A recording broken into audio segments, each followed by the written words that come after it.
औज़ु बिल्लाहि मिनश्शैतानिर्रजीम बिस्मिल्लाहिर्रहमानिर्रहीम। अस्सलामु अलैकुम।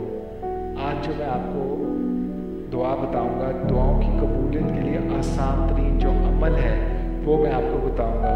इंशाअल्लाह ताला अगर आप इस पर अमल करेंगे तो अल्लाह ताला आपकी दुआएं कबूल फरमाएंगे और आपकी मुश्किलें आसान हो जाएंगी। और ये दुआ डिस्क्रिप्शन में भी लिखी है, तो वहाँ से भी आप पढ़ सकते हैं। ठीक है। सूरत बकरा की आखिरी दो आयात की तिलावत करके दुआ मांगी जाए। इमाम ज़ैनुद्दीन आबदीन फरमाते हैं कि सूरह बकरा की आखिरी दो आयात बहिश्त के ख़जानों में से एक ख़जाना है। खुदा ने तमाम मखलूक़ात की पैदाइश से 2000 साल पहले इन्हें अपने दस्ते कुदरत से लिखा है। खुदा इन दो आयात की तिलावत करने वाले की दुनियावी और आखिरी हाजात पूरी कर देता है और शैतान भी इसके नज़दीक नहीं फटकता। वो आयात दो ये हैं, मैंने ये दोनों आयात लिख दी हैं और आप इसको डिस्क्रिप्शन में भी पढ़ सकते हैं। ठीक है।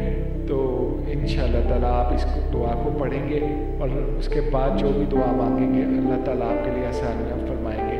और अगर वो आपके हक़ में बेहतर है तो इंशाअल्लाह ताला अल्लाह ताला अपने फजल से आपकी वो दुआ कबूल फरमाकर आपकी मुश्किलों को बहुत आसान कर देंगे।